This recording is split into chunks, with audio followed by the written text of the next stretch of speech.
कथा, पुरुषार्थ कथा, सुनो सुनो सिद्धार्थ कथा। सत्य कथा, पुरुषार्थ कथा, सुनो सुनो सिद्धार्थ कथा। चढ़ते सूरज सा तेजवान वो कीर्तिमान, हुंकार भरे जब कूच करे, थर थर कांपे आसमान।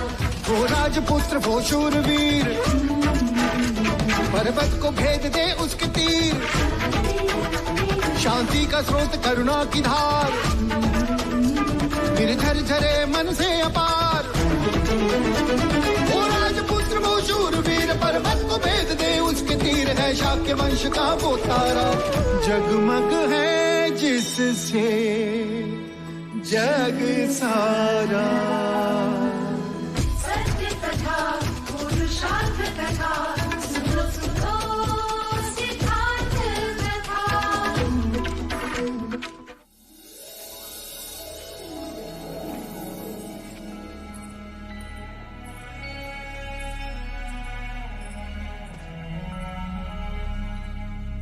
पुत्र जन्म तो हो गया, महादेवी कहाँ जा रही इस समय? भाई महाराज, बधाई हो भाई महाराज। ये देखिए मगध नरेश का संदेश। युवराज सिद्धार्थ के पुत्र राहुल शुभ शगुन लेकर आए। मगध नरेश ने हमारी भेजी हुई मंत्रणा की प्रार्थना स्वीकार कर ली है और मंत्रणा के लिए आमंत्रित भी किया है। और ये लिखा है कि वो इस बात से अति प्रसन्न है कि शाक्यों की ओर से मंत्रणा करने स्वयं युवराज सिद्धार्थ आ रहे हैं। बस अनुज, एक बार मगध से संधि हो जाने दो, फिर देखता हूं कि प्रसन्नजीत कैसे हमारे और आंख उठाकर देखता है। शाक्यों के सारे विरोधी नामशेष रह जाएंगे। अनुज, शीघ्र से शीघ्र युवराज के मगध जाने का प्रबंध करो। अवश्य भाई महाराज। नहीं बांदुल, ये असंभव है।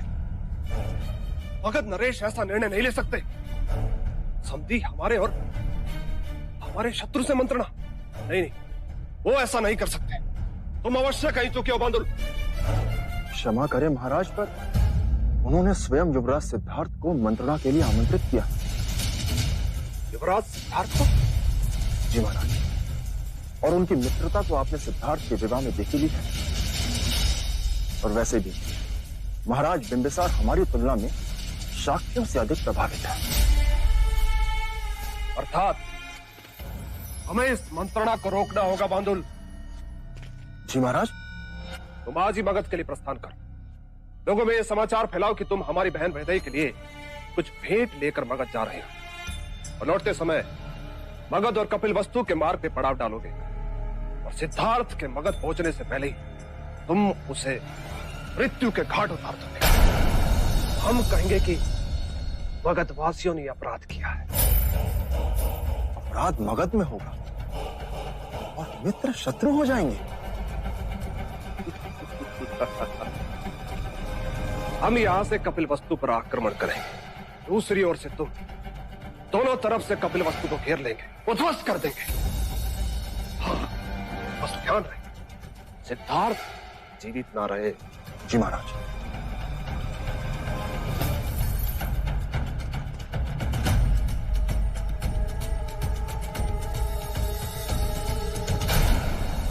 आर्यक, तुम युवराज सिद्धार्थ के साथ अपने सैनिक लेकर मगध जाओगे और युवराज को पूरी सुरक्षा प्रदान करोगे। जी महाराज, उनकी सुरक्षा अर्थात हमारी सांसें महाराज। हमारे गुप्तचर पूरे मार्ग पर आंखें बिछाए बैठे, जरा भी संदेह होने पर वो हमें सूचना देंगे।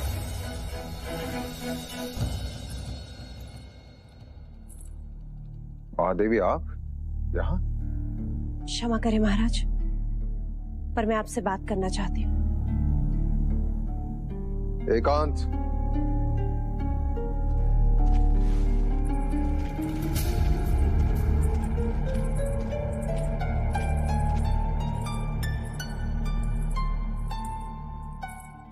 ये क्या अनर्थ कर रहे हैं देव? कैसा अनर्थ देवी? मैंने सुना आप युवराज को मगध भेज रहे हैं।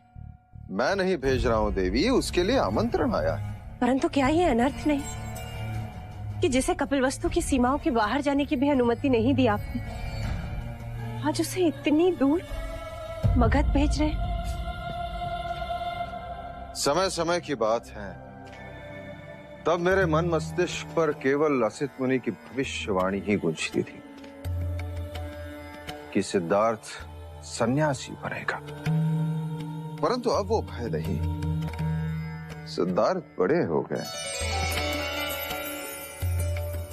एक क्षत्रिय के भांति शस्त्र और शास्त्र में परिपूर्ण है, अपना भला बुरा भली भांति समझते, विवाह कर चुके हैं और अब तो उनकी गोदी में पुत्र भी है। अब मैं निश्चिंत हूं कि वो संसार से विमुक्त हो ही नहीं सकते, मगर नरेश महाराज बिंबिसार उन्हें अपना मित्र मानते हैं। मंत्रणा का सुझाव स्वयं सिद्धार्थ का था, इसलिए मैंने उसे अनुमति दे दी। पर देव, चिंताओं को त्यागो महादेवी, और आज से ही तैयारियां प्रारंभ कर दो। मगध से लौटते ही मैं युवराज का राज्याभिषेक कर दूंगा और मुक्त हो जाऊंगा। मेरी बात को समझिए देव, यदि आप सिद्धार्थ का राज्याभिषेक करना चाहते हैं तो उसे मगध ना भेजें। मार्ग विकट है, राह में कुछ भी हो सकता है। कुछ नहीं होगा उसे, हमारा क्षत्रिय सैकड़ों पर भारी है। किंतु ग्रहमान उससे भी अधिक भारी है। 40 दिन। युवराज के पुत्र को कुछ नहीं होगा महादेव। अपने मन और आंखों से कहो कि भय को निकल बाहर करो और इसी स्वप्न को दोहराए जो हमने आज तक देखा। युवराज सिद्धार्थ को चक्रवर्ती सम्राट बनाने का स्वप्न। कैसे कहूं महाराज कि पिता से वियोग के ग्रहमान लेकर संतान पैदा हुई है। भय मुझे सिद्धार्थ के लिए है।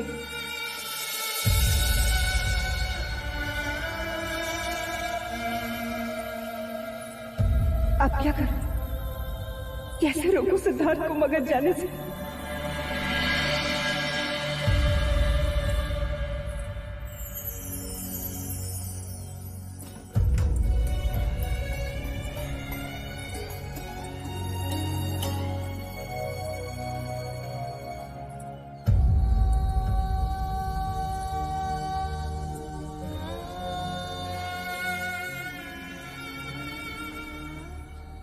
क्या बात है माँ, आप इतनी परेशान क्यों हैं?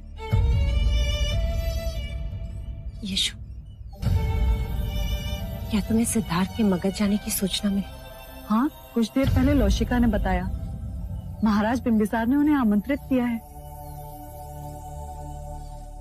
तुम्हें सिद्धार्थ को मगध जाने से रोकना होगा। पर क्यों माँ? महाराज और आप भी तो यही चाहते हैं कि युवराज सांसारिक बातों में, राजनीति में रुचि ले, और आज जब वो हम स्वयं आज भी वही चाहते हैं यशु,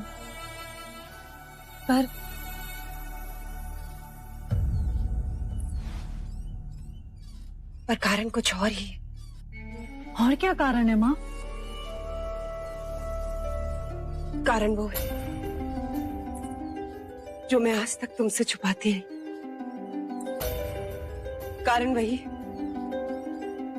जिस कारण तुम्हारा प्रथम गर्भ होने पर भी मैंने गोद भराई की विधि नहीं होने दी। कारण वो है कि आज तक तुम राहु जाप करती रही और अब मैं स्वयं राहु की पूजा विधि कर रही हूं।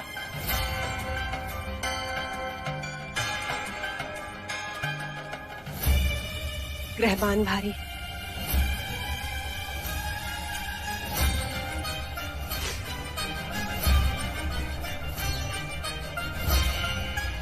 राहुल के भाग्य में पिता का सुख नहीं।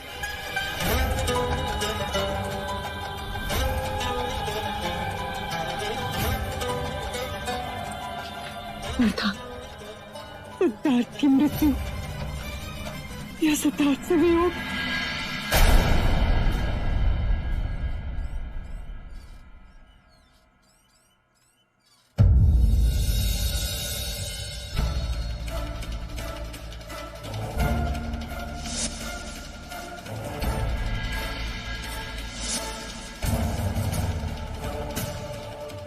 क्या महाराज इस बात से ज्ञात नहीं?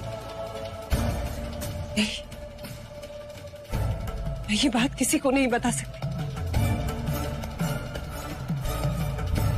ये भूल से भी महाराज तक ये बात पहुंच गई कि राहुल का जन्म सिद्धार्थ पर भारी, वो राहुल के साथ कुछ भी कर सकते हैं।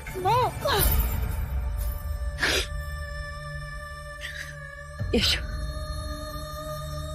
तुम जानती हो कि महाराज सिद्धार्थ से बहुत प्रेम करते हैं। यशो, बस तुम ही हो जो सिद्धार्थ को मगध जाने से रोक सकती हो। यशो, कुछ भी करो, कुछ भी करके सिद्धार्थ को मगध जाने से रोक लो।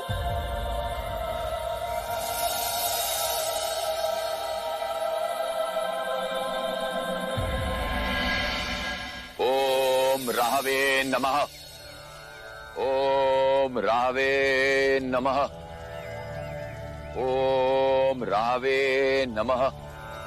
ओम राहवे नमः। आप कुछ भी कर लीजिए कुलगुरु, युवराज सिद्धार्थ इन बलि प्रथाओं को नहीं मानते। वो कभी इसकी अनुमति नहीं देंगे। चिंतित न हो मात्य, पर्याय उपाय हैं। मैं केवल यज्ञ स्थल पर युवराज सिद्धार्थ की उपस्थिति चाहता हूं और इस शस्त्र पर उनका स्पर्श। पर मैं एक बार प्रयत्न अवश्य करूंगा कि युवराज स्वयं बलि चढ़ाएं। तब तक मैं ना कहूं, बलि को युवराज के सामने ना लाया जाए। जो आज्ञा। आपने अब तक बताया नहीं काकश्री, पर यह रास्ता तो अभ्यामा के मंदिर की ओर जा रहा है। हम वहीं जा रहे हैं युवराज। क्यों? आपके हाथों हर मंगल कार्य निर्विघ्न संपन्न हो। महादेवी ने आपके प्राणों की सुरक्षा के लिए स्वयं कुलगुरु वाचस्पति द्वारा एक यज्ञ का आयोजन किया था। आज उसी यज्ञ की पूर्णाहुति आपके हाथों होनी है। ओम रावे नमः। ओम रावे नमः। प्रणाम कुलगुरु। आयुष्मान। ये पूजा पाठ, ये जप किस लिए? आपने एक प्रश्न पूछा, अब मैं आपसे एक प्रश्न पूछूं। जी। आप अपनी माता महादेवी प्रजापति से कितना स्नेह करते? अपने प्राणों से भी अधिक। यूं समझ लीजिए कि यह यज्ञ उनकी खुशी के लिए। आप मन में बिना किसी संदेह के ये विधि संपन्न कीजिए।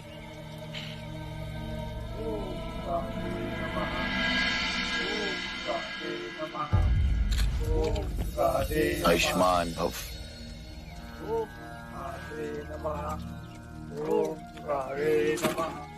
विजयी भव। युवराज, अब इस आहुति को यज्ञ में डालिए। ओम रावे नमः। ओम राहवे नमः। ओम राहवे नमः। ओम राहवे नमः। ओम राहवे नमः। ओम राहवे नमः। युवराज, ओम रावे नमः। इसे स्पर्श कीजिए।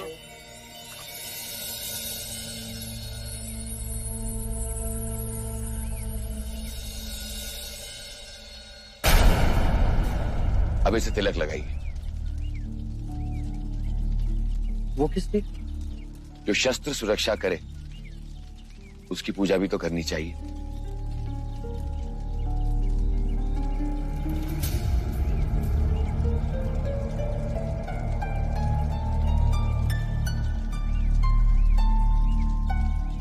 अब आप इसे लीजिए,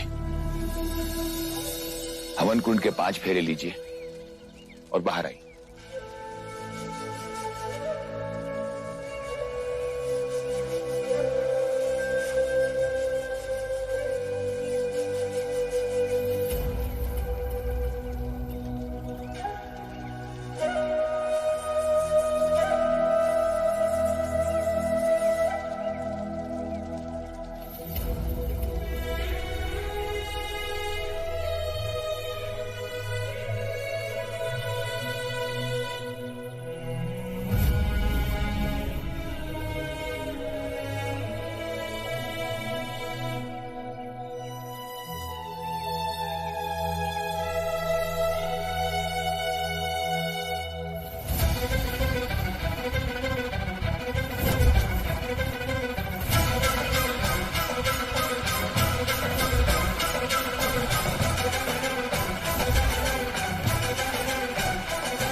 युवराज, अब कोई संदेह नहीं, कोई भी सोच नहीं। ये यज्ञ आपकी प्रजा के लिए, आपकी माता की खुशी के लिए है। ये यज्ञ कपिल वस्तु के भावी सम्राट के लिए है।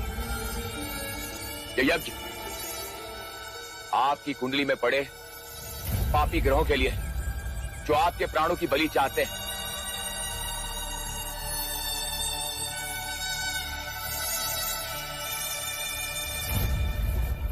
अब मेरे साथ बोलिए, अपने प्राणों की रक्षा हेतु, अपने प्राणों की रक्षा हेतु ये यज्ञ, ये यज्ञ, ये आहुति, ये आहुति, ये बलि स्वीकार करें। ये बलि स्वीकार करें। अब एक ही प्रहार से बलि का धड़ अलग करें। बोलिए, अपने माता की जय, अपने माता की जय, अपने माता की जय।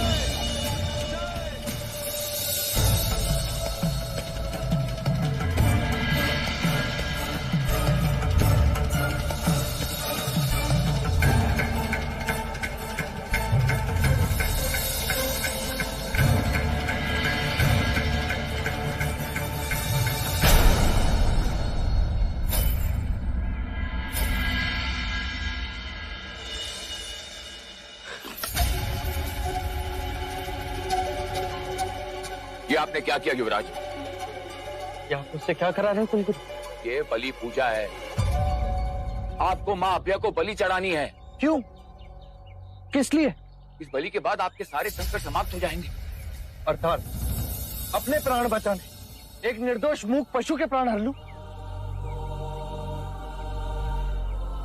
ये सुनकर भी धिक्कार आता है कुलगुरु, आपको सोचकर नहीं आता? युवराज, ये बलि आवश्यक है, शास्त्रों में लिखा है। पढ़ा है मैंने, जो शास्त्रों में लिखा है, कथित ईश्वर को प्रसन्न करने अपनी प्रिय वस्तु अर्पण करें, और मनुष्य को अपने प्राणों से अधिक कुछ प्रिय नहीं। पर वो अपने प्राण नहीं दे सकता, इसीलिए इन मूक पशुओं की बलि चढ़ाता है। यदि आप ये बलि नहीं देंगे तो राजा अभी तुरंत ही बलि देंगे। मैं उन्हें भी रोकूंगा। युवराज, तुम्हारे प्राणों से कपिल वस्तु का भविष्य जुड़ा है, इसलिए इस निर्दोष का भविष्य छीन लूं। यदि ये बलि नहीं चढ़ाई गई, मृत्यु योग प्रबल होगा। तो मैं अपनी मृत्यु से स्वयं लड़ूंगा, पर जो लड़ नहीं सकता उसे मरने नहीं दूंगा।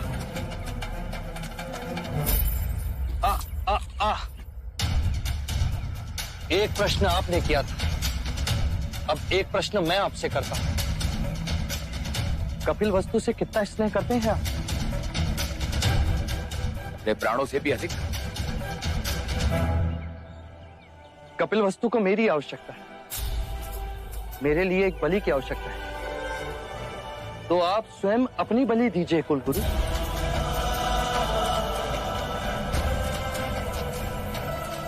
मेरे संकट भी टल जाएंगे और आपकी पूजा भी पूर्ण हो जाएगी। जो प्राण दे नहीं सकते वो प्राण ले भी नहीं सकते। आ आ आ आ आ आ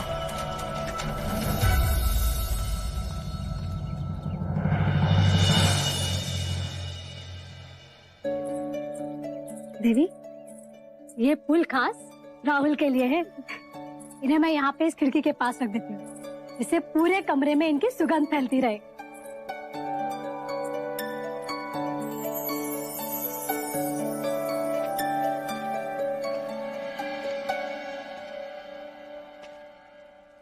राहुल के आने के पश्चात ये कमरा जैसे महकने लगा है। गुप, इसे भी मेरी तरह फूलों की महक बहुत पसंद है। लोशिका